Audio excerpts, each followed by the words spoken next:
Well, I'm sure a lot of you are aware of the supply chain issue we're having in this country and around the world, but here I are. After 147 days, I finally received my Ariel Rider X-52 bike today. It's kind of late, it's a little dark, it's cold, it rained all day today in beautiful California. It only gets 36 days of rain a year on average, and today happened to be one of them.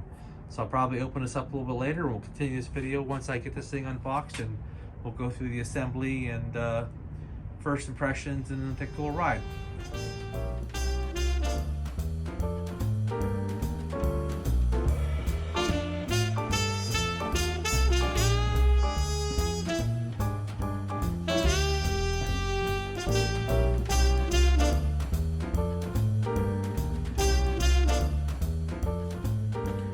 Okay, it's the next day, so let's rip this thing open and see what see if it came in okay. Hopefully, from what I've seen in the videos, they package them up pretty well, so I'm not too worried about it. But let's cut it open real quick and see what we got.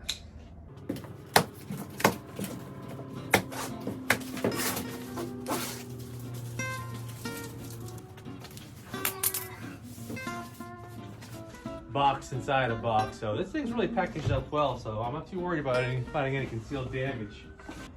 Okay, two big boxes later, here's what we got.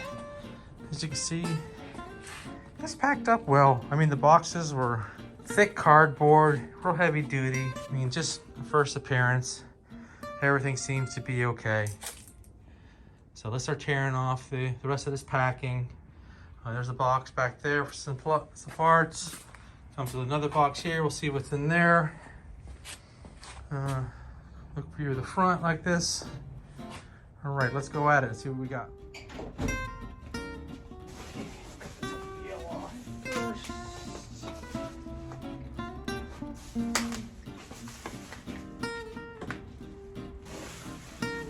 Wheel, protection, protective caps on the ends, protective threads.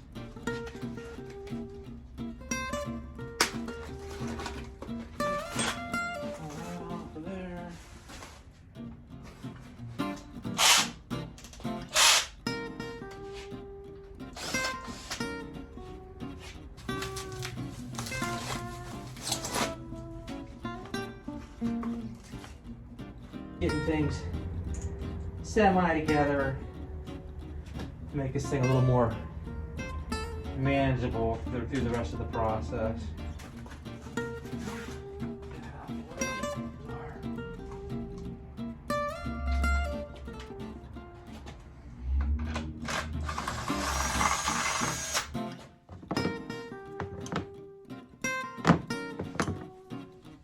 There's a little spacer in the disc. Which I can see that. It's not going to slide in like that thing there, obviously. Okay. Yeah. Alright, let me get this wheel as centered as possible.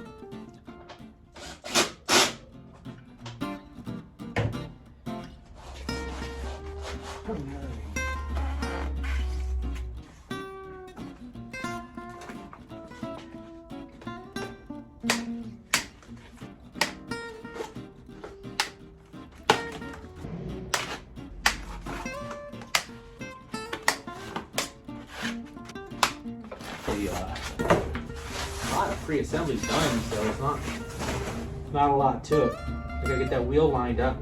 Rear brake working, front brake working. I don't know what the suspension is like right now.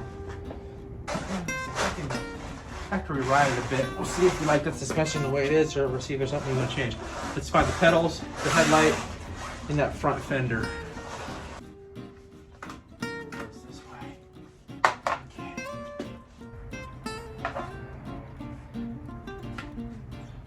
The long part of the fender goes towards the rear. Okay, so I open up the box of parts here. You know what it actually does? I forgot. I saw it when I was watching some videos online. It comes with a bag of tools. You know, cheap quality tools, but tools you can use for assembly. So if you don't have any tools at home, you don't need it. I mean, everything you need, every wrench you need in here to put this thing together. The only thing it doesn't have is an air compressor to to pump up that tire. So if you don't have tools, you're all set. Just kind of don't worry about running out and buying a set of wrenches. These pedals on. Which one's going which way here? I tell you, Waiting 147 days, almost a half a year for this thing. you know, looking at it right now, I say, wow, well worth the wait. This thing's a beast. We got this box here. This is your charger. One thing to note on the battery charger itself, it's got the two indicator lights. It's not plugged into the bike right now, but the power and green charge. The green light, it goes green when the battery's fully charged. Let's see. Here's the headlight.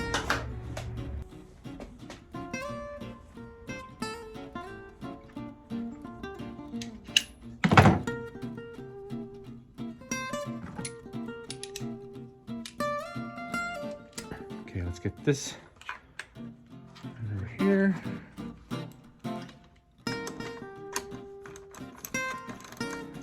And you got a nice watertight plug here for the light. It can only plug one way.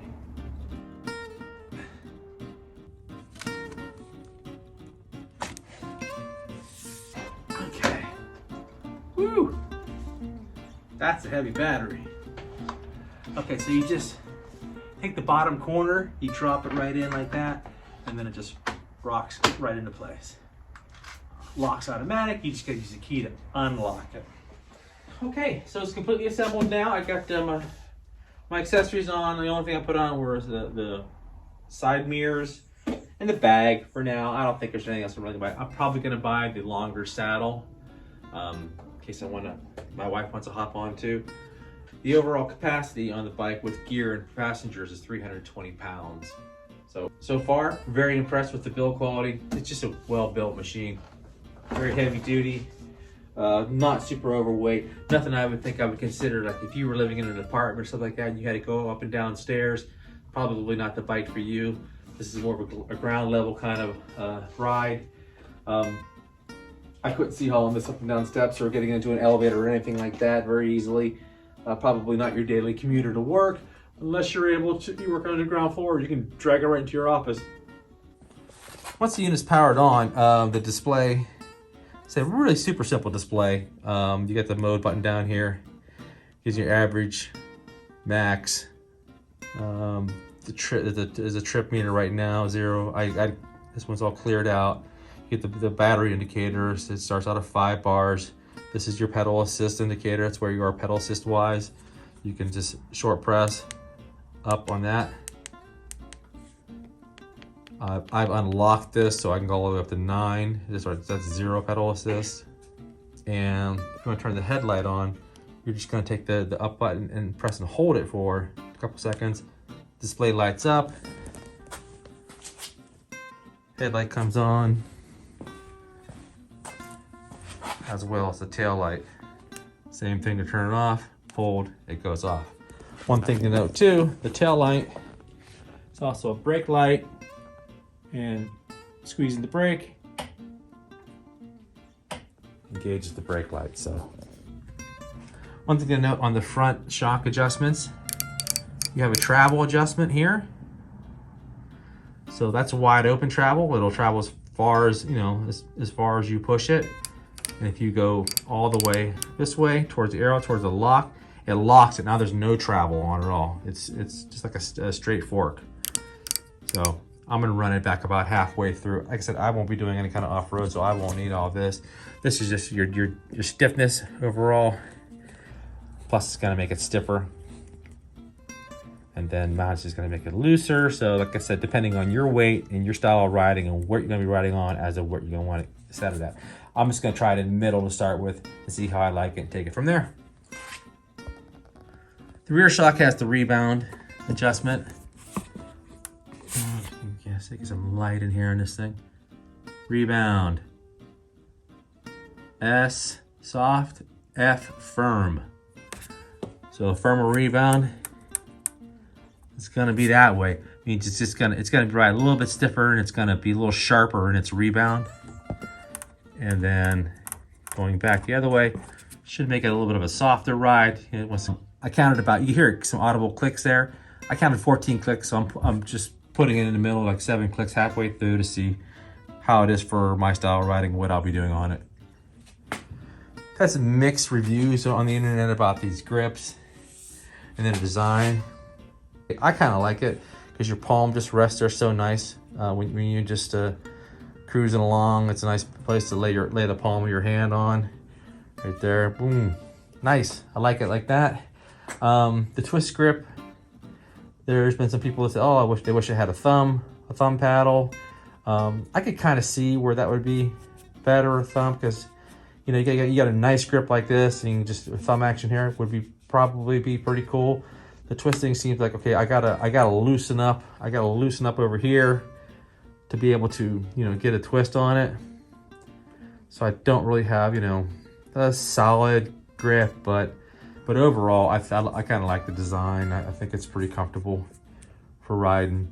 When I put on my mirrors, I had to slide. This was all the way over to here. The shifter was over here, so I had to loosen up, slide it over as far as I could, slide the bell over as far as I could, and still try to make them somewhat accessible from the grip position. It's a reach, no doubt about it, but I wanted to have the mirror regardless. I couldn't mount the mirror all the way over here, just no way, because these don't stick out very far. I wouldn't be able to see it. I didn't want to get them big monkey bar ones, which actually might work better, but that's not what I ordered, so I'm gonna try to roll with what I got. We'll see what happens later on if I decide to change that or not. And one last thing was in shipping the derailleur guard. This, you can see it's a little marred up here from the box. It was actually bent in. This was bent and pressing against the mechanism, so it wouldn't shift gears. So I just got on it and drove it around the block and realized, hey, I'm not shifting gears. And I came back and looked at it, and it was pretty obvious what was wrong right away. So pretty simple, just grab on it, pull it back. Easy enough to bend back. So once I test ride it as is, I'm gonna come back and then see if I need to make any adjustments to the shocks or anything like that, and see if I find that comfort zone. I mean, depending on your rider weight, your style of riding, what you're riding on road, off road. I'll just be on the road for the most part with this, so I'll probably let it ride a little on the stiffer side, so I won't be doing a lot of bumps. But we won't know until we get it for a ride and see what's going on, see how it's set up as is. So let's do that and continue on with this video.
Okay, after a little test ride, went about 12 miles or so. I didn't quite have a full charge battery. It said it was 5 bars when I got on it, but when I pulled it off the charger, the green light wasn't on, just both the red lights. But I just wanted to go for a ride. I was excited, so me and my stepson, we went on a little ride, about 12 miles. Him on a scooter, me on this. Really nice. It's super impressive. Braking great, smoothness of acceleration really good. Feel, ride, just amazing with the big tires and the full suspension. Makes a huge difference. The settings I had in the suspension seem to be just fine for road. I don't know, you know, if you get into some terrain, then you're really gonna need to play with that. Otherwise, I think just on the road, virtually any setting will probably be fine. But for me, it was awesome. It was great. I tell you what, after 147 days of waiting to get this thing, was it worth the wait? Absolutely. Would I do it again? Probably, if I had to. Something ever happened to this one, or I lost this one, would I wait for another one? Yeah, I would. I would definitely stick around for another Ariel Rider. For this guy, this one's just perfect.